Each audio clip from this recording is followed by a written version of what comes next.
Mesdames, Messieurs, bonsoir à tous, bienvenue sur le plateau de la Place de l'Info. Tout d'abord, tous mes meilleurs vœux pour cette année 2017 qui commence sous les meilleurs auspices. Et pour bien débuter cette année, on va parler de diététique et de nutrition toute cette semaine.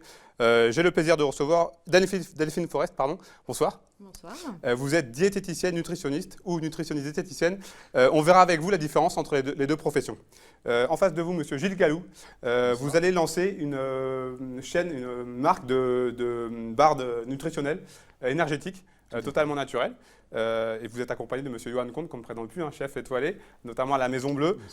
Vous participez à l'élaboration de ces fameuses barres énergétiques. On va commencer cette émission avec le journal, en tout cas les titres du journal, avec Fanette de Buisson.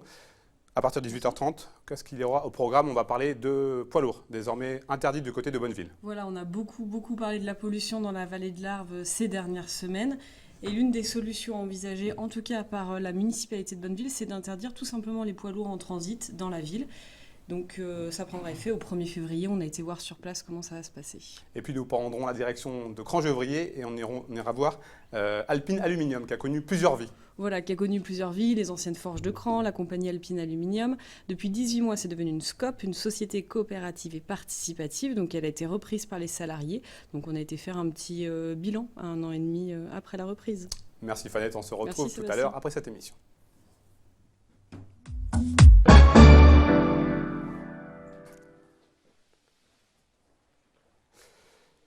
Rebonsoir, commençons par Delphine Forest. Commençons par définir précisément ce qu'est une diététicienne et une nutritionniste. J'imagine que les gens font souvent la confusion entre les deux. Les gens font souvent la confusion, les gens posent aussi souvent la question, même quand ils arrivent au cabinet, des fois ils me posent la question, quelle est la différence entre les deux? Donc en fait, moi je suis diététicienne nutritionniste. Donc j'ai un BTS de diététicienne, donc un vrai diplôme. Après, on a effectivement les nutritionnistes seuls. Alors, on a 2 types de nutritionnistes, on va dire. On a le médecin nutritionniste qui est médecin et qui a fait normalement un DU de nutrition. Et on peut avoir aussi le nutritionniste seul qui, lui, en général, n'a pas de réelles compétences, n'a pas de réel diplôme, en fait, ou en tout cas rien de reconnu par l'État, puisque nutritionniste est un mot qui légalement peut appartenir à tout le monde. Donc ça veut dire qu'on peut se déclarer du jour au lendemain nutritionniste? Tout à fait. Pas forcément bon signe. Pas vraiment. Bon, le début de l'année, on imagine que pour vous, c'est une grosse période après les fêtes? C'est ça. Le mois de janvier et le mois de septembre en général, après les vacances. Concrètement, lorsqu'on vient voir la diététicienne que vous êtes, comment est-ce que ça se passe? Donc on fait déjà une première grosse consultation, on fait tout un bilan, on bilane complètement le patient, de connaître déjà ses antécédents nutritionnels, ses antécédents de vie, ses antécédents pathologiques bien évidemment, et puis la vie qu'il mène maintenant et ce qu'on va pouvoir adapter en fonction de sa vie à l'heure actuelle. Qui sont les gens qui viennent voir une diététicienne? C'est très variable. C'est très variable. Je vais de l'enfant à la personne âgée, de l'ouvrier à la personne qui a bien plus d'argent. Enfin, c'est très, très vaste. Ici, dans la région de Savoie-Mont-Blanc, on sait que les gens aiment prendre soin de leur corps, prendre soin de leur apparence. C'est quelque chose que vous ressentez lors de vos consultations? Oui, pas toujours, puisqu'il y en a qui viennent vraiment simplement pour des problèmes de santé, pour améliorer leur santé, pour éviter de prendre certains traitements. On a aussi ici beaucoup de sportifs qui viennent pour améliorer leur performance, pour effectivement perdre quelques petits kilos qui les gênaient pas avant, qui les gênent maintenant. Voilà. Et justement, est-ce que les Savoyards dans leur ensemble, Savoie ou de Savoie, est-ce que ce sont de bons élèves en matière d'alimentation? Plutôt pas mal. C'est vrai qu'avant, j'ai exercé en région parisienne, donc complètement différent. Là, on a des gens sur quel point? Les principales différences entre... C'est que la population alpine est beaucoup plus sportive que la population parisienne. Voilà, sans conteste. Les chiffres de l'obésité en France ne sont pas très bons. Alors, pas forcément ici chez nous, mais dans la France dans sa globalité. Comment on peut expliquer ce phénomène qui ne cesse d'augmenter? Qui ne cesse d'augmenter, c'est qu'on a des gens qui sont de plus en plus sédentaires. C'est vrai qu'on prend de plus en plus la voiture pour le moindre déplacement, etc. Et puis on a une profusion d'aliments finalement. On a une proposition alimentaire qui est bien trop importante par rapport à nos réels besoins. Et on va manger plus par plaisir que réellement par faim. Je m'adresse à présent à la nutritionniste. Même question que tout à l'heure. Quel est le processus lorsqu'on fait la démarche de venir voir une nutritionniste ?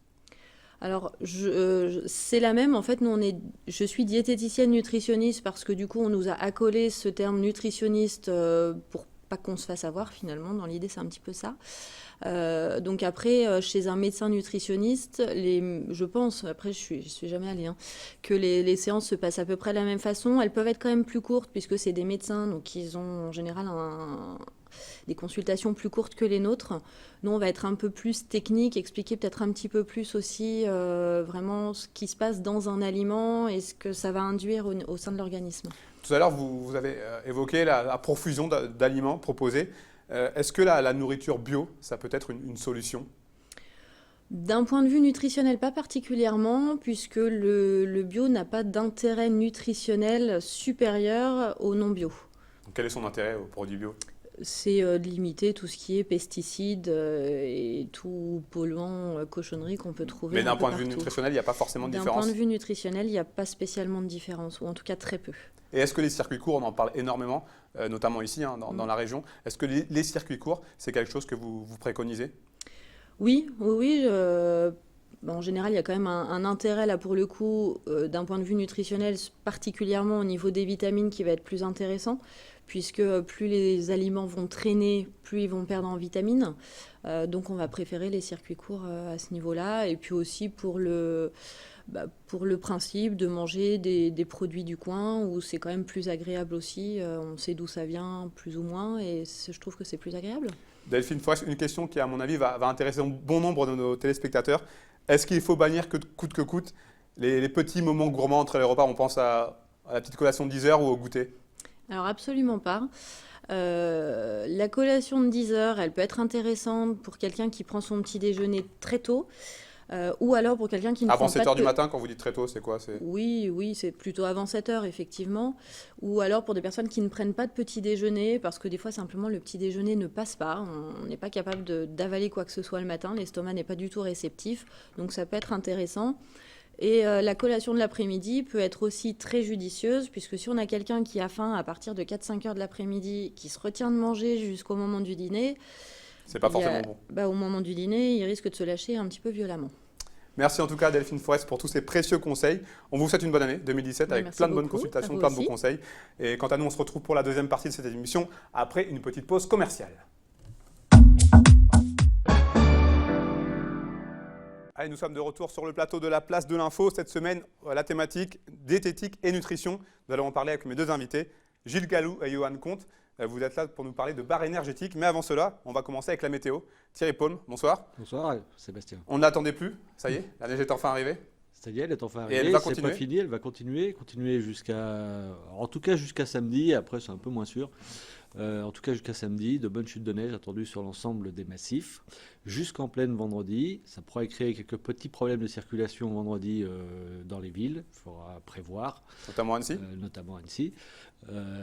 Et puis voilà, donc c'est une bonne nouvelle, la neige revient. Il ne fallait pas perdre espoir en fait. Il fallait attendre, il fallait être patient. Oui, il fallait juste être patient. Voilà, c'est fait.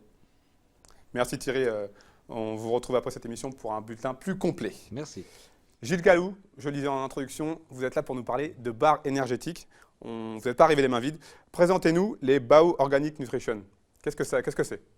Alors, Baou Organic Nutrition, en fait, ce sont des barres nutritionnelles nouvelle génération qui sont à la fois 100% bio et aussi avec une touche de gastronomie et qui ont été conçues spécifiquement pour les sportifs outdoor.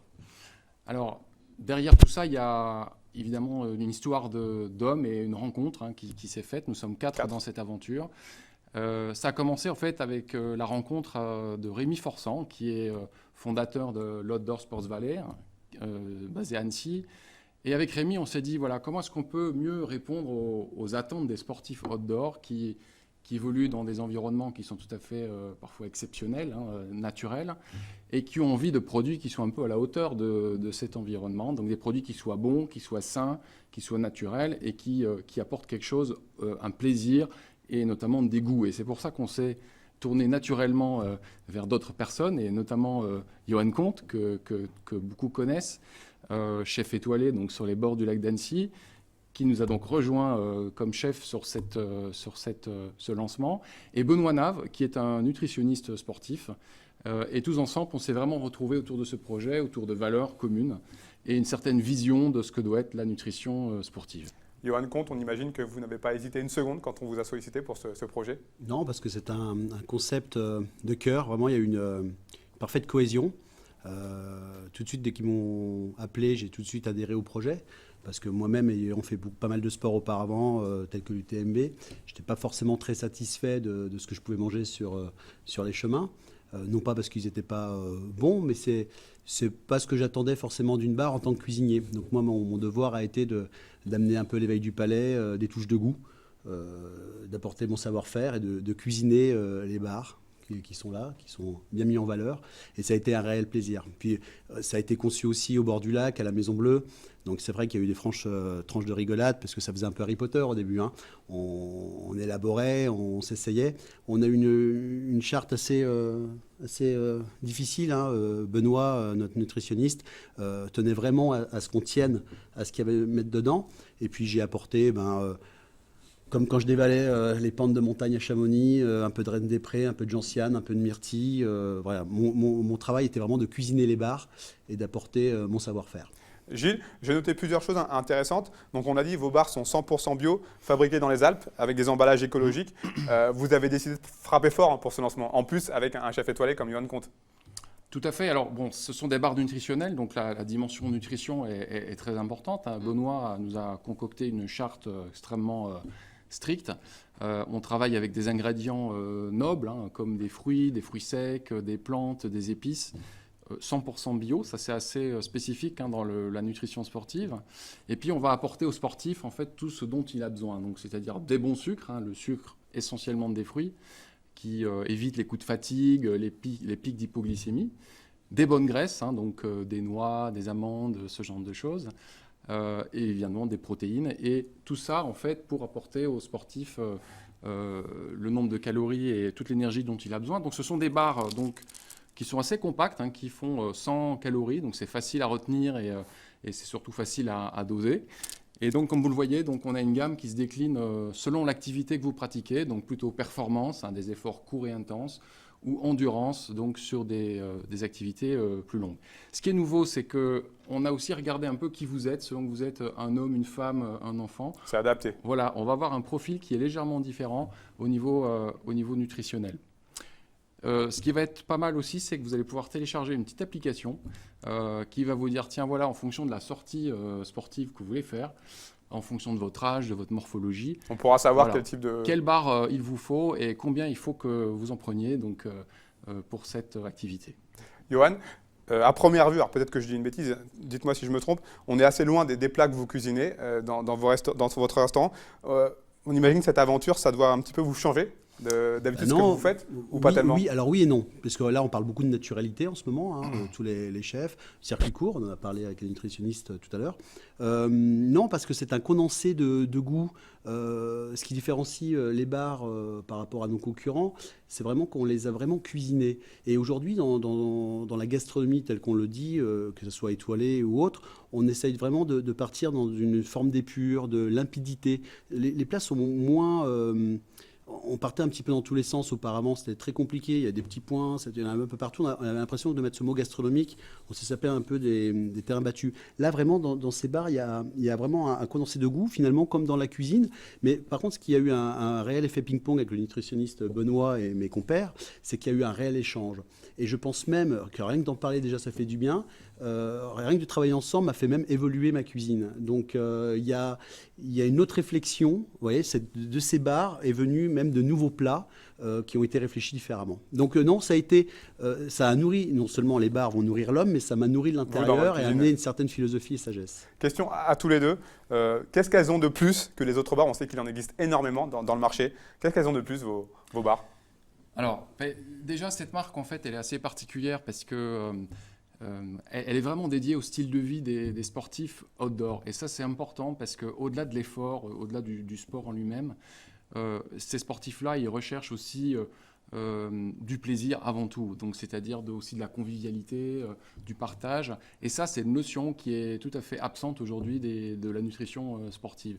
On met vraiment ça au centre. C'est pour ça qu'on a cette marque et cette petite mascotte qui représente une explosion de plaisir, de sensations, d'expériences outdoor. Donc, ce qu'on apporte, c'est de la naturalité, avec notamment la contenance 100% de bio, et puis cette touche de gastronomie. Ça, c'est très unique aujourd'hui par rapport à ce qu'on trouve aujourd'hui. C'est une belle surprise pour vous, Johan. Oui, et puis moi qui vis au bord de l'eau, les premiers essais ont été faits aussi sur des kayaks, sur des paddles.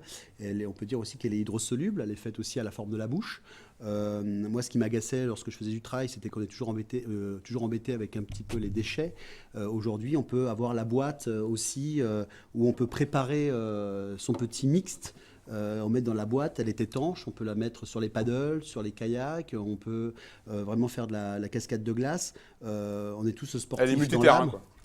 Ouais. Alors, c'est une petite boîte étanche aussi qui a un côté environnemental, puisque vous pouvez laisser les emballages chez vous à la maison, mettre uniquement les barres à l'intérieur, donc éviter tout emballage en fait sur les lieux de pratique. Elle ne s'effrite pas. Une fois dans le sac à dos, on faisait quelques montagnes ou en escalade, du dry culling, on veut manger quelque chose, ça s'effrite, c'est mouillé, c'est plus comme on le veut.